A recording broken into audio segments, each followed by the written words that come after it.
Hello everyone, मैं वैद्य Gurdeep Saini SKD Muzaffarnagar से final student. आज हम रोग निदान में रसवस्रोतस की अगली व्याधि शोथ के बारे में जानेंगे। देखिए, अगर कोई स्टूडेंट एग्जाम के थोड़े दिन पहले भी यह वीडियो देख रहा है तो उसके लिए यह वीडियो बहुत ही हेल्पफुल होने वाली है। इस वीडियो में हम आपको हैंड रिटन नोट्स के साथ साथ एग्जाम में कैसे आपको आंसर लिखने हैं, आपकी प्रेजेंटेशन कैसी होनी चाहिए ताकि आपके एग्जाम में आप अच्छे मार्क्स पा सकें, बहुत ही इजी लैंग्वेज में आपको समझाया गया है। तो वीडियो को स्किप न करें और like, share and subscribe.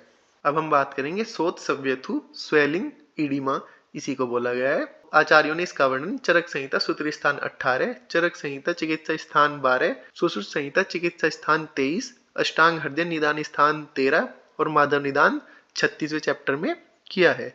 Ayurveda ग्रंथों में जो शोथ, सोफ और सव्यथु ये तीन शब्द प्रयोग में आते हैं। काफी कंफ्यूजन रहता है कि शोथ क्या होता है, सव्यथु क्या होता है, सोफ क्या होता है। तो ये कंफ्यूजन को आप क्लियर करिएगा कि जो शोथ और सव्यथु है वो एक ही है। ठीक है, पर्याय सोफ भी है, लेकिन जो सोफ है उसका वर्णन मुख्यतः जो उसका प्रयोग किया गया है वो सुश्रुत संहिता में किया गया है। और सुश्रुत संहिता क्या है? सुश्रुत संहिता शल्य प्रधान ग्रंथ है। तो वहां पे क्या होता है कि जो सोफ का प्रयोग है वो वर्ण शोथ के लिए किया गया है। क्या वर्ण शोथ में क्या होता है कि इन्फ्लामेटरी जो इडीमा होता है उसके लिए सोफ का प्रयोग किया गया है। बताया गया है कि जो सोफ शब्द का प्रयोग सुश्रुत संहिता में अधिक प्रचुरता में होता है।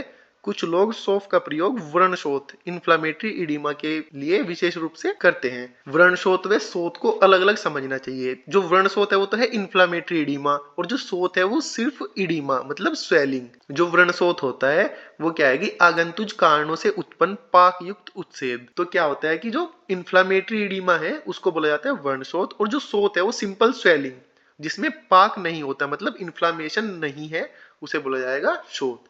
तो शोथ के लिए बोला गया दोषों का त्वचा तथा मांस के बीच स्थित होकर उत्सेद मात्र करने से उत्पन्न होता है। इसमें पाक की प्रवृत्ति नहीं होती, मतलब इन्फ्लामेशन नहीं हो रहा है, सिर्फ स्वेलिंग है। अब हम बात करेंगे शोथ के निदान। तो जो शोथ के निदान है वो दो प्रकार से बताए गए, निज शोथ के निदान और आगंतुक शोथ के निदान। जो निज शोथ के निदान है मतलब कि स्वेलिंग जो नॉन इन्फ्लामेटरी इडीमा है उसके लिए, और जो आगंतुक शोथ है वो इन्फ्लामेटरी इडीमा के लिए प्रयोग होता है। तो निज शोथ के जो निदान है वो ये है पंचकर्म की व्याप्ति, संसर्जन कर्म का मिथ्या प्रयोग। जो संसर्जन कर्म कर रहे हैं पंचकर्म के बाद उसका क्या हो गया, मिथ्या प्रयोग हो गया, गलत तरीके से हमने उसका उपयोग कर लिया। उसके बाद है वमन, अल्सक, विसूचिका, श्वास कास मतलब बहुत सारे रोग जैसे उदर रोग, अर्श, भगंदर आदि के जो उपद्रव होंगे उनके फलस्वरूप क्या होगा, जो शोथ है वो उत्पन्न हो रहा है। तो वो क्या होगा, निज शोथ। उसके बाद है अतिकृष्टता के कारण अति मार्गमन से, कुष्ठ, कृमि, पीड़का, वेगावरोध, उपवास, गर्भपात से और अति लवण सेवन से जो शोथ होगा वो निज शोथ होगा। तो ये निज शोथ के निदान है। उसके बाद हम बात करते हैं आगंतुक शोथ के निदान। तो आगंतुक शोथ में क्या हो रहा है कि इन्फ्लामेटरी वाली कंडीशन आ रही है, जैसे कि चोट लग जाना या किसी कीड़े का काट लेना, जैसे मधुमक्खी ने काट लिया। तो आगंतुक शोथ के निदान में बताया गया कि आघात लगने से, जैसे छेदन, भेदन, क्षणन, भंजन, पिच्छन, उत्प्रेक्षण, प्रहार और वध। ठीक है, इनके कारण जो शोथ उत्पन्न होगा उसको बोलेंगे आगंतुक शोथ। तो ये हो गया आघात से। और दूसरा होगा असात्म्यता से। असात्म्यता एलर्जिक सब्सटेंस। तो एलर्जिक सब्सटेंस कौन कौन से हो सकते हैं जिनके कारण शोथ उत्पन्न होगा, जैसे भल्लातक पुष्प तथा भल्लातक फल रस का स्पर्श, केवाशूक, कृमिशूक, विषैले प्राणियों के स्वेद, मलमूत्र का स्पर्श, विषैले प्राणियों के दंष्टा मतलब उनके दांत, सींग, नख का स्पर्श, समुद्री वायु, बर्फ, अग्निस्पर्श, इन सब के कारण जो उत्पन्न होने वाला शोथ है उसको बोलेंगे आगंतुक शोथ। तो ये सब आगंतुक शोथ के निदान है। अब हम बात करते हैं शोथ की संप्राप्ति की। तो संप्राप्ति में क्या बताया है कि हेतुओं का सेवन, ऊपर बताया गया निदानों का हमने सेवन किया, उससे क्या होगा कि वात दोष का प्रकोप होगा, रक्त की दुष्टि होगी, पित्त प्रकोप होगा और कफ प्रकोप होगा। ये चार चीजें प्रकोप होंगी। तो क्या हो रहा है कि पित्त प्रकोप और कफ प्रकोप ये दोनों मिलके क्या कर रहे हैं, अग्नि को मंद कर रहे हैं, अग्नि मांद कर रहे हैं। उससे क्या होगा, आमदोष की वृद्धि होगी। अगर अग्नि मंद हो गई तो आमदोष की वृद्धि होगी, आमदोष बनेगा। अब क्या होगा, जो आमदोष है वह रस वह और रक्त व स्त्रोतों द्वारा उसका प्रसर होगा। तो जब वह रक्त व स्त्रोतस में जाएगा आम, तो रक्त दूषित तो पहले से हो रही है, दूषित रक्त के साथ मिलकर और ज्यादा दूषित हो जाएगा जो आम है।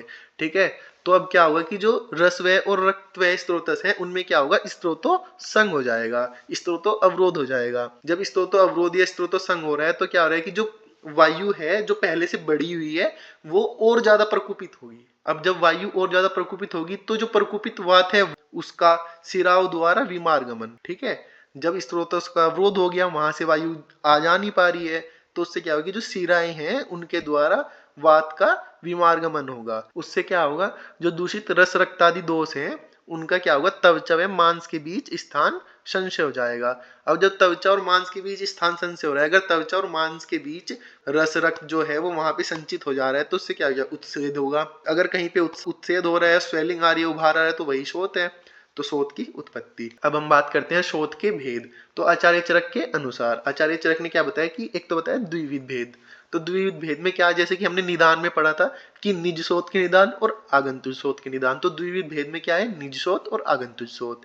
उसके बाद बताया त्रिविध भेद। त्रिविध भेद में क्या बताया, दोषानुसार वातज शोथ, पित्तज शोथ और कफज शोथ। उसके बाद बताया है सप्तविध भेद, दोषानुसार ये भी बताए गए हैं, जैसे क्या क्या होगा, वात पित्त कफ और द्वंद्वज, वात कफ पित्त कफ और सन्निपातज, तो 7 हो गए। उसके बाद है कि निज शोथ के त्रिविध भेद। जो निज शोथ हमने पढ़ा था, निज शोथ के निदान पढ़े थे, उसमें क्या बताया, वो उसके 3 प्रकार से होंगे जो निज शोथ होगा। तो वो कौन कौन से, एकांग, सर्वांग, अर्धांग। एकांग अगर किसी एक अंग में स्वेलिंग आ रही है तो क्या हो गया, एकांग शोथ हो गया। सर्वांग अगर पूरे शरीर में स्वेलिंग आ रही है तो वो क्या होगा, सर्वांग शोथ।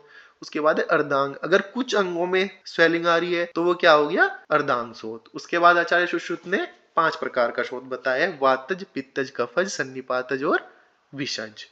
आचार्य वाग्भट के अनुसार, आचार्य वाग्भट का इंपॉर्टेंट है, याद रखिएगा, एमसीक्यूज बन सकते हैं। तो इसमें क्या बताया गया आचार्य वाग्भट ने, त्रिविध भेद। त्रिविध भेद में क्या होता है, पृथु मतलब जो चौड़ाई में फैलेगा। दूसरा बताया है उन्नत, उठा हुआ मतलब जो अधिक उभार लिए हुए होगा। और तीसरा क्या है, ग्रंथित। तो ग्रंथित यानी कि जो गांठदार शोथ होगा, मतलब जिसमें ग्रंथि बनेगी। और दूसरा क्या बताया है, नवविध भेद। नवविध भेद में क्या बताया है, जो सप्तविध भेद आचार्य चरक ने बताए थे, कौन कौन से, वातज पित्तज कफज, 3 द्वंद्वज और सन्निपातज, उसमें 2 और ऐड कर दिए, अभिघातज और विसज।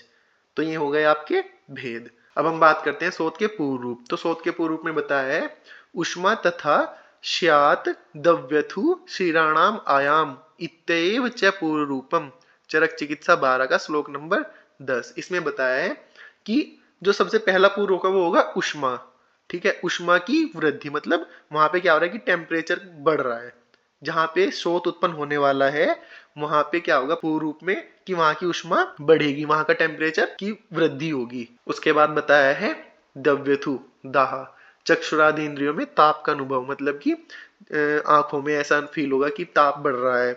उसके बाद बताया तीसरा सीरानाम आयाम, याद रखिएगा इंपॉर्टेंट है, सीरानाम आयाम एमसीक्यूज में पूछ लेंगे कि सीरानाम आयाम किसका पूर्व रूप है। तो क्या बताया है कि सिराओं में आयाम, वैसो डायलेशन, तो याद रखिएगा शिरानाम आयाम। अब हम बात करते हैं, 3 इसके पूर्व बताए गए हैं, उष्मा दव्यथु और शिरानाम आयाम, उष्मा की वृद्धि, दव्यथु और सिराओं में आयाम वैसो डायलेशन।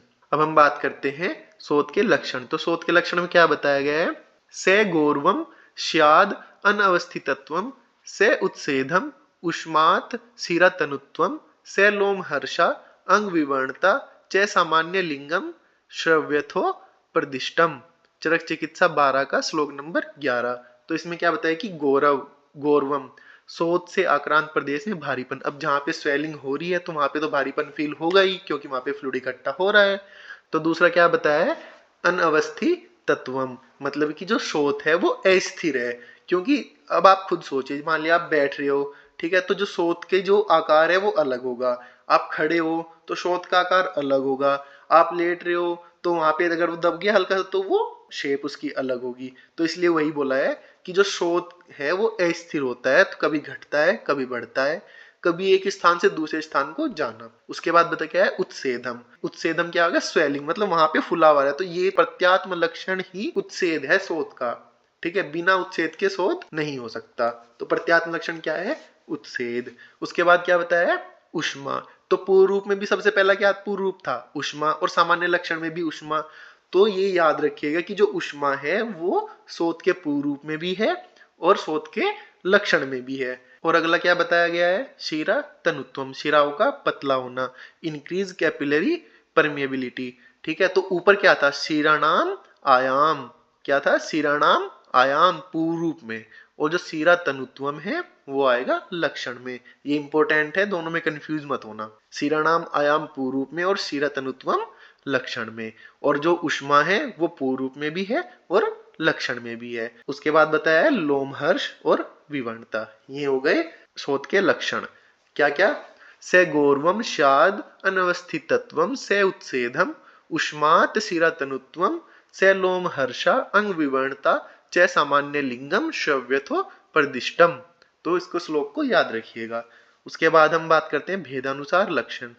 तो भेदानुसार लक्षण में क्या बताया गया है, वातिक शोथ के लक्षण। तो इसमें क्या बताया है कि जो शोथ स्थान की त्वचा है वो क्या होगी, तनु हो जाएगी, पतली हो जाएगी, और क्या होगी, अरुण व कृष्ण वर्ण की हो जाएगी। प्रैक्टिकली कभी देखोगे तो उसमें अलग से ही दिख जाता है कि वातिक शोथ है, एकदम जो त्वचा होती है वहां की पतली पतली ऐसे आपको लेयर उसमें दिखाई देंगी। उसके बाद क्या बताया कि त्वचा में प्रसुप्ति, हर्ष व वेदना का होना।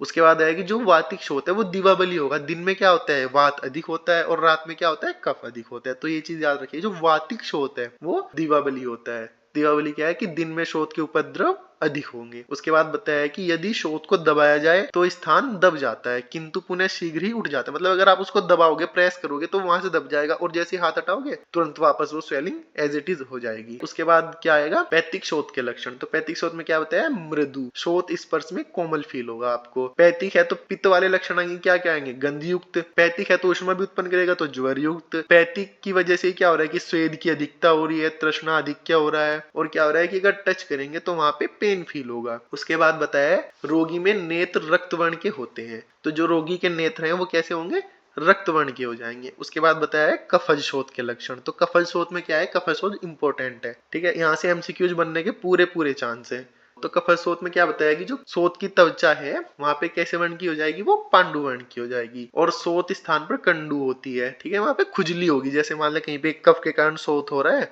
तो वहां पे क्या होगी, खुजली होगी, आपको खुजाने का मन करेगा। तो अगला क्या बताया है, शोथ देर से उत्पन्न होता है तथा कठिनता से शांत होता है। मतलब देर से ही तो उत्पन्न होगा, जल्दी उत्पन्न भी नहीं होगा और जल्दी शांत भी नहीं होगा। तो इसके लिए वर्ड क्या है, कृच्छ जन्म परशमो, मतलब ये कृच्छता से जन्म लेगा और कृच्छता से इसका समन होगा। उसके बाद क्या बताया है, शोथ को यदि हाथ से दबा दिया जाए तो दब जाता है पर देर तक उठता नहीं है, अर्थात दबा ही रहता है। तो जैसे कि ऊपर हमने वातज में बताया था कि अगर दबाया वापस से पुनः वो उठ जाएगा, लेकिन यहाँ पे ऐसा नहीं हो रहा है। यहाँ पे क्या हो रहा है कि अगर हमने दबाया तो वो दबा का दबा रह गया। अगर मॉडर्न से कोरिलेट करें तो इसको बोलते हैं पिटिंग एडिमा, ठीक है। अगर हमने दबाया तो वहां पे गड्ढा बन जाएगा और वो गड्ढा बना का बना रहेगा। तो इसके लिए जो श्लोक में वर्ड आया है जो पूछने के चांस है वो है निपीड़ितो नैचे उन्मेत। निपीड़ितो नैचे उन्मेत मतलब कि निपीड़ितो पीड़न करेंगे, उसको दबाएंगे, नैच उन्मेत वो उठेगा नहीं, और ऊपर क्या था कि वो उठ जाएगा। तो ऊपर के लिए क्या वर्ड आता है, निपीड़ितो च उन्मेद। अगला क्या बताया, रात्रि बलि। रात्रि में शोथ बलवान होता है। तो जैसे वात वाला था वो दिवा बलि था क्योंकि दिन में वात की अधिकता रहती है, और जो कफल शोथ है वो रात्रि में बलवान होता है क्योंकि रात्रि में कफ की अधिकता रहती है। अब हम बात करते हैं साध्य असाध्यता की। तो असाध्य शोथ के लक्षण, मतलब जो शोथ असाध्य होगा उसके क्या लक्षण है। तो बताया कि जो दुर्बल मनुष्य में मर्मानुगत शोथ, मतलब अगर कोई दुर्बल व्यक्ति है, कोई कमजोर व्यक्ति है, उसमें क्या हो रहा है कि मर्म स्थान में शोथ उत्पन्न हो जा रहा है, तो वो कैसा होगा, वो असाध्य शोथ में आएगा। उसके बाद बोला गया है कि जो शोथ है वो शिराजाल से भरा हुआ हो, उससे जल का स्त्राव होता हो, ठीक है। जो शोथ है जहाँ पे स्वेलिंग आ रखी है वहां पे क्या हो रहा है कि पूरा शिराओं का नेटवर्क बना हुआ है, ठीक है, बाहर से देखने पे ही आपको फील हो जाएगा। तो ऐसा शोथ क्या होता है, असाध्य होता है। उसके बाद बताया कि उपद्रव युक्त शोथ एवं सर्वांग में शोथ। अगर शोथ के उपद्रव जो हम आगे पढ़ेंगे, अगर वो सारे उपद्रव उसमें आ रहे हैं और जो शोथ है वो पूरे शरीर में हो रहा है, मतलब किसी एक अंग में नहीं, अर्धांग में नहीं, कुछ अंगों में नहीं, पूरे शरीर में अगर शोथ है तो वो कैसा होगा, असाध्य है। उसके बाद बताया है साध्य शोथ की। जो साध्य शोथ है वो कौन सा शोथ जो होगा, जो साध्य होगा।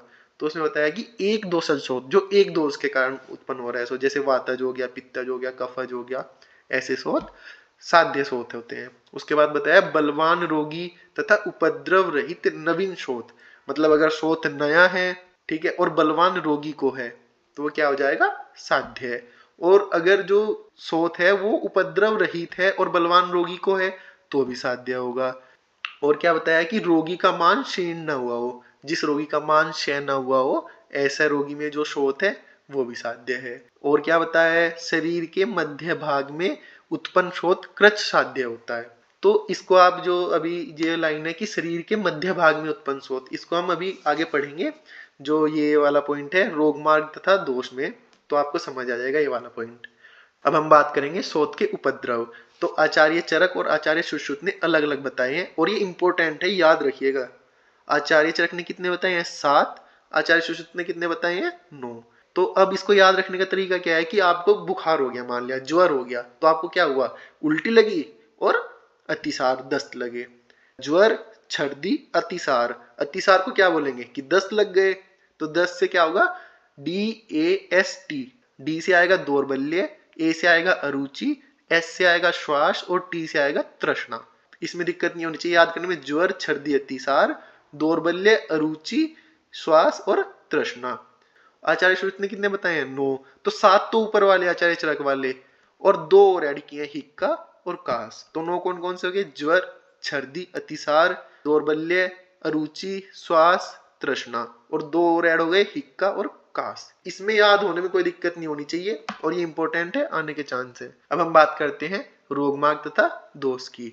तो इसमें जो आचार्य चरक और आचार्य सुश्रुत दोनों के मत हैं, तो ये ध्यान रखिएगा कि जो आचार्य चरक ने बताया है कि कुपित दोष अगर उदर प्रदेश में संचित हो रहे हैं तो शरीर के ऊपरी भाग में शोथ होगा। शरीर के ऊपरी भाग मतलब ऊपरी भाग में स्वेलिंग होगी, तो यही वर्ड आएगा ऊपरी भाग में। उसके बाद है दूषित कोप मध्य भाग में संचित हो रहे हैं तो मध्य भाग में शोथ। कुपित दोष वायु स्थान में संचित, वायु का स्थान कहाँ होगा? अधः प्रदेश, तो अधः प्रदेश में शोथ। तो ऐसे हायरार्की बन रही है कि उदय प्रदेश ऊपर वाले में तो ऊपरी भाग में शोथ, मध्य भाग में संचित तो मध्य भाग में दोष, वायु स्थान में संचित तो अधः प्रदेश में शोथ। वायु स्थान कौन सा होता है? अधः प्रदेश। अब हम बात करेंगे आचार्य सुश्रुत अनुसार। तो आचार्य सुश्रुत ने क्या किया है? थोड़ा सा घुमा दिया है। जैसे वहां पे क्या हो रहा था कि उदय प्रदेश ऊपर से शुरू कर रहे थे, ऊपर, मध्य और नीचे, ठीक है, 3 चीजें हो रही थी। लेकिन इन्होंने क्या है, इन्होंने स्टार्ट ही बीच से किया है, क्योंकि आमाशय को अगर देखा जाए तो मध्य में होता है। अगर बोलें कि आमाशय में दोष संचित हो रहे हैं या आमाशय में दोष स्थित हो रहे हैं, तो क्या कोई भी नॉर्मल यही बोलेगा कि मध्य भाग का शोथ होगा?